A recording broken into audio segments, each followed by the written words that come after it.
Hi. Be cautious about self-sabotage. What ways do you think you sabotage yourself?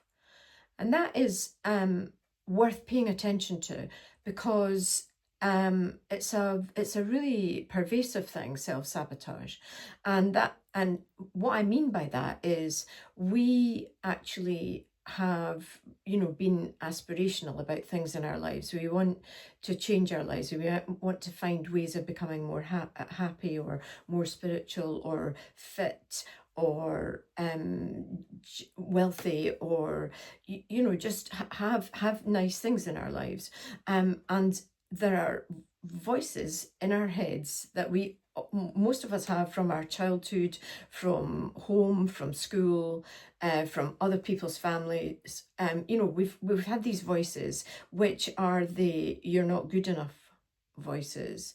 Now, that's an incomplete sentence, because it's not good enough for whom, but also it kind of gives us a sense of self which is questioning. We self-doubt, and then, so that when things are getting good for us, we find ways of sabotaging it. We kind of destroy it, or we don't allow it to happen.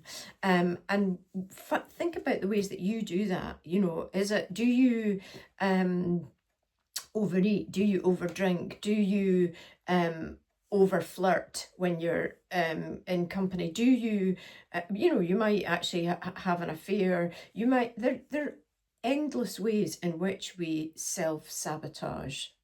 And our own self-sabotage has consequences for the people around us. So it's really worth paying attention to that. And don't believe a word of those Marx Brothers where they said that, they wouldn't join a club that would have them as a member. That is complete disrespect. And I do know that they meant it as a joke, but there is something about that we actually embody, that we have this doubt. I mean, it's in the same sort of genre as imposter syndrome, that you get the good job and you're constantly looking behind your back because you don't believe that you're in the right place. Whose job should this be? And so just pay attention to that. If we've had kind of undeserving messages from our childhood, those are driving us in our lives, and they have consequences in the present for us. So yeah, pay attention.